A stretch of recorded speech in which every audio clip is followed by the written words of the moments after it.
ஒரு நிமிஷம். பாலு சார், உங்களுக்கு போன். அனுவா தான் இருக்கும். நான் பேசுறேன், நீ மீனாட்சி அழைச்சிட்டு போ. சரிம்மா, வா மீனாட்சி போலாம். ஹலோ, யாரு? ஹலோ, நான் பல்லவி பேசுறேன். பாலு இல்லீங்களா?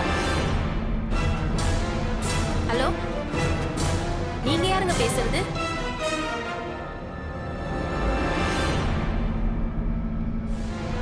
ஹலோ, கூப்பிடுறேன்.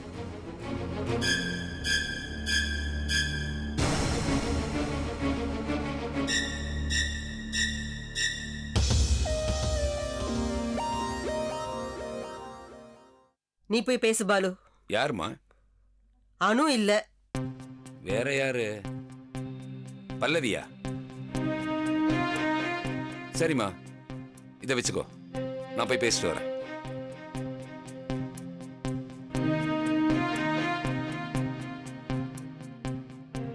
ஹலோ. நான் பல்லவி பேசுறேன். கொஞ்சம் முன்னாடி யார் பேசுனாங்க? தெரியலையே. இல்ல, நான் ஹாஸ்பிட்டல்ல தேடிட்டு இருந்தேனே, அந்த அம்மா குரல் மாதிரியே இருந்தது. கார்த்திக் கிடைச்சதும் அவங்க வீட்டுக்கு போனோம். முகம் கொடுத்தே பேசல. அந்த காயத்ரி இப்பதான் வீட்டுக்கு வந்துட்டு போனாங்க. அந்த அம்மா கிட்ட என்னை பத்தி ஏதாவது தப்பா பேசுனீங்களான்னு கேட்டேன். இல்லவே இல்லைன்னு சாதிச்சுட்டாங்க. நல்ல மனுஷங்களாம் என்ன வெறுக்கிறதுக்கு நான் என்ன பாவம் பண்ணேனோ? பல்லவி, கவலைப்படாதம்மா. எல்லாரும் உன்னை புரிஞ்சுக்கிற காலம் வரும். நீயும் அவங்கள புரிஞ்சுப்ப. நீங்க சொல்ற மாதிரி நடந்தா எனக்கு சந்தோஷம்தான். மீனாட்சி எப்படி இருக்காங்க? எப்போ டிஸ்சார்ஜ் பண்றாங்க? இப்பதான் டிஸ்சார்ஜ் பண்ணாங்கம்மா. வீட்டுக்கு கிளம்பிட்டு இருந்தேன், கரெக்டா உன் ஃபோன் வந்தது. என்ன இது? என்கிட்ட ஏன் சொல்லல? முதல்லயே சொல்லியிருந்தா நான் கார் எடுத்துட்டு வந்திருப்பேன்ல. பரவாயில்ல பல்லவி, நாங்க ஆட்டோ பிடிச்சி போயிடுறோம். ஐயோ, ஹாஸ்பிட்டல் பில் எல்லாம் எப்படி சமாளிச்சீங்க? நீங்க அங்கேயே வெயிட் பண்ணுங்க, நான் பணம் எடுத்துட்டு வரேன். வேண்டாம் பல்லவி, இப்ப நான் தங்கி இருக்கிற வீட்டு அம்மாவே எல்லாத்தையும் செட்டில் பண்ணிட்டாங்க. என்னங்க இது? எங்க வீட்லயும் வந்து தங்க மாட்டீங்க, நான் ஏதாவது பணம் கொடுத்தாலும் வாங்கிக்க மாட்டீங்க. அப்போ நான் எந்த உதவியும் உங்களுக்கு செய்யக்கூடாதுன்னு நீங்க நினைக்கிறீங்க, அப்படிதானே? நீங்க இப்படி எல்லாம் நடந்துக்கிறது எனக்கு குற்ற உணர்ச்சி இன்னும் அதிகமாக்குது. சேச்சே பல்லவி, அந்த மாதிரிலாம் எதுவும் இல்லம்மா. நீங்க வேணா பாருங்க, செல்வி எப்படியாவது நான் கண்டுபிடிச்சிருவேன். மீனாட்சி முன்னாடி உன் மகளை பாருன்னு கொண்டு வந்து நிறுத்துவேன். இதுதான் நான் செஞ்ச பாவத்துக்கு பரிகாரம். செல்வி கிடைச்சா ரொம்ப சந்தோஷம்மா. இப்படி நல்ல வார்த்தையை கேட்கறதே என் பொண்ணு எனக்கு கிடைச்ச மாதிரிமா. சரி, உங்க வீட்டு அட்ரஸ் கொடுங்க, நான் வந்து பாக்குறேன். இல்ல பல்லவி, இப்ப நாங்க எல்லாம் மன்னார்குடி போறதுன்னு டிசைட் பண்ணிருக்கோம். போகும்போது உங்க வீட்டுக்கு வந்து பாத்துட்டு போறேன். சரி, மறக்காம வந்துட்டு போங்க. ஷூர், கண்டிப்பா வரேம்மா. Thank you sister. Okay sir.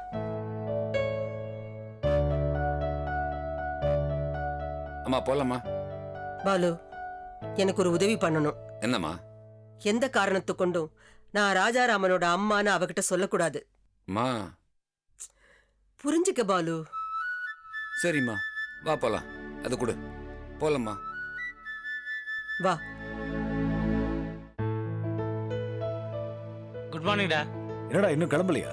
கிளம்ப வேண்டியதான், ஆனால் நீ சில செக்ஸில் சைன் பண்ண வேண்டியது இருக்க. சைன் பண்ணிட்டேன்னா அப்படியே கேஷ் ட்ராப் பண்ணிட்டு கிளம்பி போயிட்டே இருக்க வேண்டியதான். சரி, உள்ள வா. எப்படி இருக்க கார்த்தி? Hi uncle.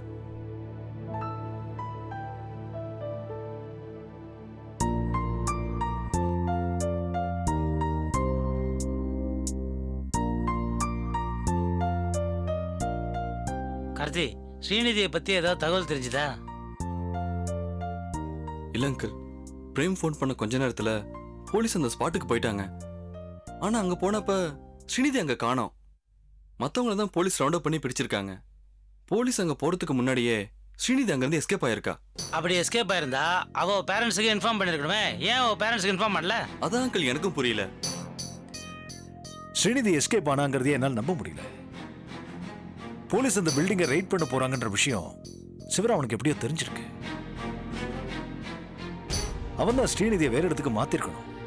அப்படிலாம் இருக்காதுப்பா. நீங்க சொல்ற மாதிரி நடந்திருந்தா சிவராமா மாட்டிருக்க மாட்டானே, அவனும் சேர்ந்துல தப்பிச்சிருப்பான். அப்படி சொல்ல முடியாது கார்த்தி. அவன் தப்பிக்கிறதுக்குள்ள போலீஸ் அவனை பிடிச்சிருக்கலாம்.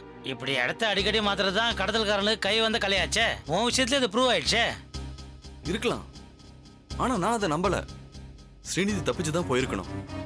ஆனா ஏதோ காரணத்தால அவ யாரையும் காண்டாக்ட் பண்ணாம இருக்கா.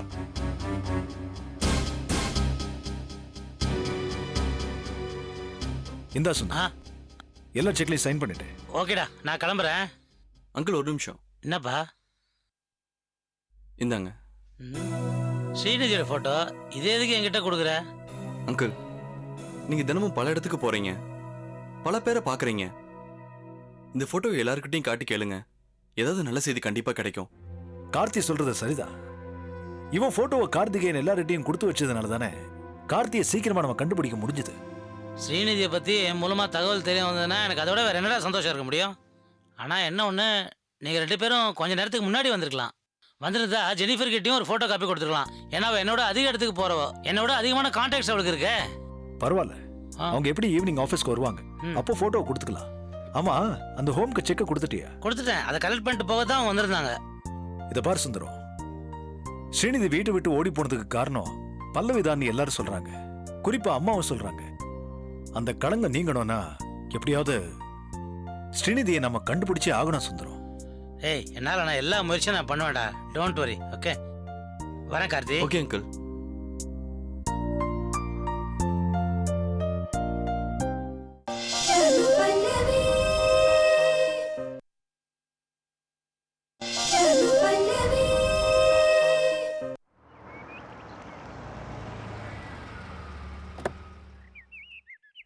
வாங்க மேடம். எப்படி இருக்கீங்க? நல்லா இருக்கேன் மேடம். வாங்க போலாம். போலாம்.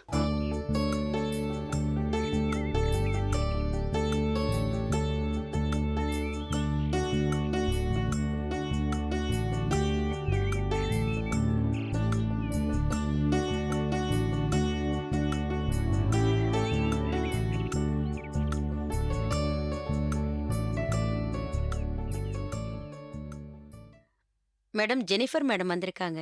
வர சொல்ற தினமா உங்கள?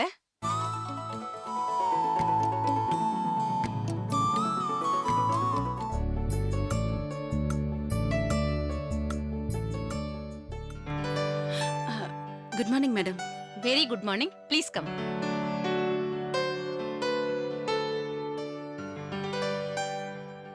Chit down Jennifer. Thank you madam. எப்படி இருக்கீங்க?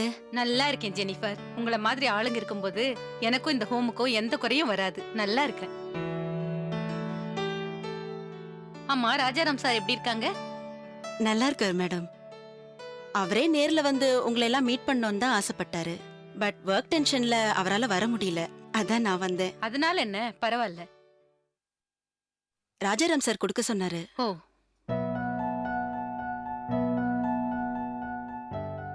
அண்ட் மிஸ்டர் ராஜாராம் சாருக்கு என்னோட தேங்க்ஸை கன்வே பண்ணிடுங்க.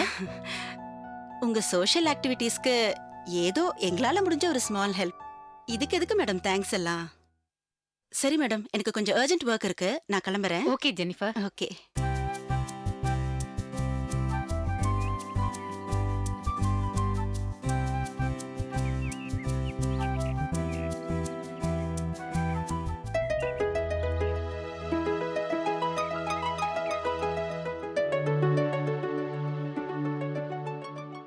வா ஸ்ரீநிதி, உட்காரு. இந்த ஃபைலை நீங்க சைன் பண்ணணும். ஓகே. என்ன ஸ்ரீநிதி, இப்போ உன் மனசு கொஞ்சம் ஆறுதலா இருக்கா? எனக்கு ரொம்ப சந்தோஷமா இருக்கு மேடம்.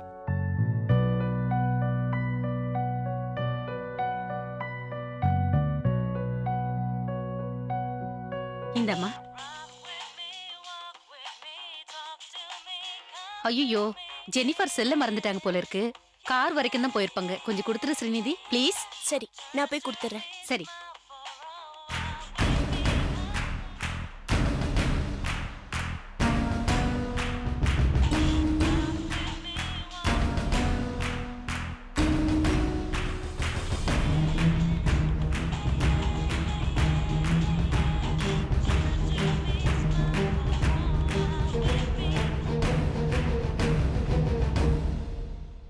சரி, நான் வரேம்மா. Excuse me madam. உங்க போனை வச்சுட்டு வந்துட்டீங்க. ஓ, மறந்துட்டு வந்துட்டேன். ரொம்ப தேங்க்ஸ். உங்களை இதுக்கு முன்னாடி இங்க நான் பார்த்ததே இல்லையே. மேடம், இவங்க பேரு ஸ்ரீநிதி. இந்த ஹோமுக்கு ரொம்ப ஹெல்ப்பா இருக்காங்க. ஸ்ரீநிதி, இவங்க பேரு ஜெனிஃபர். நம்ம ஹோமுக்கு நிறைய ஹெல்ப் பண்ணிட்டு இருக்காங்க. ஓ சொல்ல மறந்துட்டேன். உங்க மொபைல்ல ஒரு கால் வந்து கட் ஆயிடுச்சு, பாத்துக்கோங்க. ஓகே தேங்க்ஸ், நான் பாத்துக்கிறேன். வரேன் ஸ்ரீநிதி. பாய். வரேம்மா. ம்.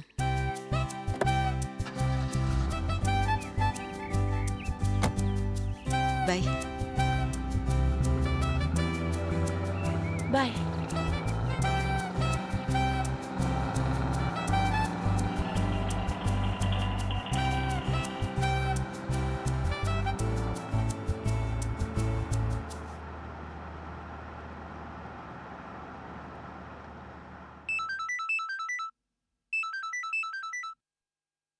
சொல்லு ஜெனிஃபர், செக் கொடுத்துட்டியா? இப்பதான் கொடுத்துட்டு திரும்பி வந்துட்டு இருக்கேன் சார். குட். அப்புறம் இன்னொரு முக்கியமான விஷயம். சொல்லுங்க சார். வர வழியில ராவணன் கோவுக்கு போயிட்டு ஈசிஆர் ப்ராஜெக்டோட விஷயத்தை கொஞ்சம் அப்படியே பார்த்து முடிச்சுட்டு வந்துறியா? ஓகே சார், நான் பண்ணிடுறேன். Okay, bye. Okay sir, bye by.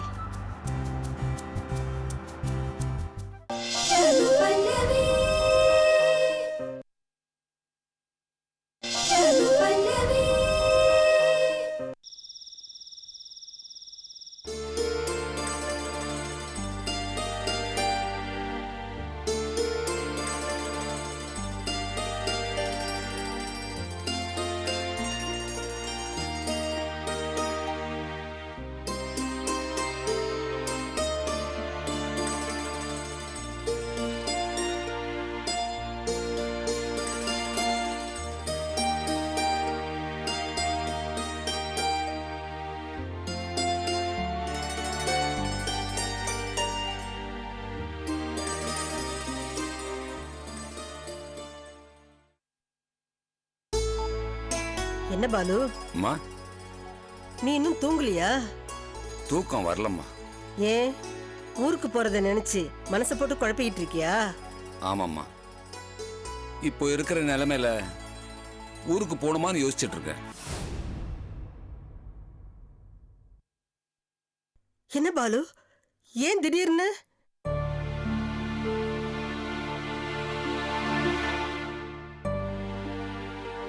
இல்லம்மா, எங்களுக்குன்னு ஊர்ல யார் இருக்காங்க?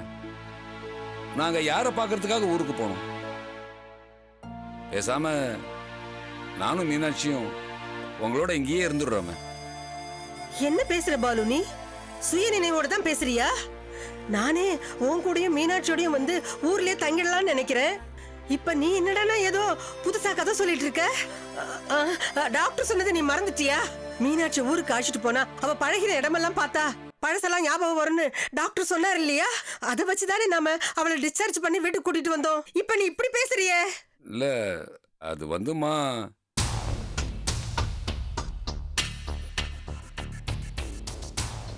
ஓ புரிஞ்சு போச்சு பாலு, நல்லா புரிஞ்சு போச்சு.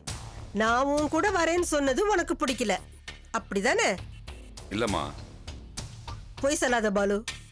என்னையும் கூட்டிட்டு ஊருக்கு போறதை விட நீயும் இங்கே இருந்துடலான்னு முடிவு பண்ணிட்ட. ஐயோ, நான் அதுக்காக சொல்லல பாலு. உன் மனசு எனக்கு நல்லா புரிஞ்சு போச்சுடா. இப்ப நீ மறுத்து பேசினா அதை நான் நம்பிட மாட்டேன். ஏன் பாலு, என்னை விட உனக்கு ராஜாராமன் பெருசா போயிட்டான் இல்ல? ஐயோ, அப்படிலாம் இல்லம்மா. அவன் உரிமையை பறிச்சிடக்கூடாதுன்னு நினைச்சு என் கடைசி ஆசைய நிறைவேற்ற நீ இப்படி தயங்குறியே, இது உனக்கே நியாயமா இருக்குதா? டேய், அந்த ராஜாராம எனக்கு கொள்ளி போடக்கூடாதுங்கிறத நான் இன்னைக்கு எடுத்த முடிவு இல்லடா, என்னைக்கோ எடுத்த முடிவு. சுந்தரமும் எனக்கு ஒரு புள்ள மாதிரிதான். நான் செத்தா அவன் தான் எனக்கு கொள்ளி போடணும்னு நான் முடிவு பண்ணி வச்சிருந்தேன். ஆனா சுந்தரம் ராஜாராமனை நண்பனா நினைச்சானே தவிர என்ன அம்மாவா நினைக்கல. அதான் அவன் பண்ண தப்புக்கெல்லாம் இவன் உடந்தையா இருந்துகிட்டு இருந்தான். நானும் எத்தனையோ தடவை சொல்லி பார்த்தேன், இவன் கேட்கிற வழியா இல்ல. அந்த நேரத்துலதான் நீ மீனாட்சி கூப்பிட்டுக்கிட்டு இங்க வந்து தங்கின. உன்னையும் மீனாட்சியும் என் பிள்ளைங்க மாதிரி தான் நான் நினைச்சேன். அந்த நினைப்புலதான் நீ எனக்கு கொள்ளி போடுவியான்னு நான் கேட்டேன். ஆனா நீயும் அந்த சுந்தரம் பையன் மாதிரியே என்ன அம்மாவா நினைக்கல, அப்படிதானே?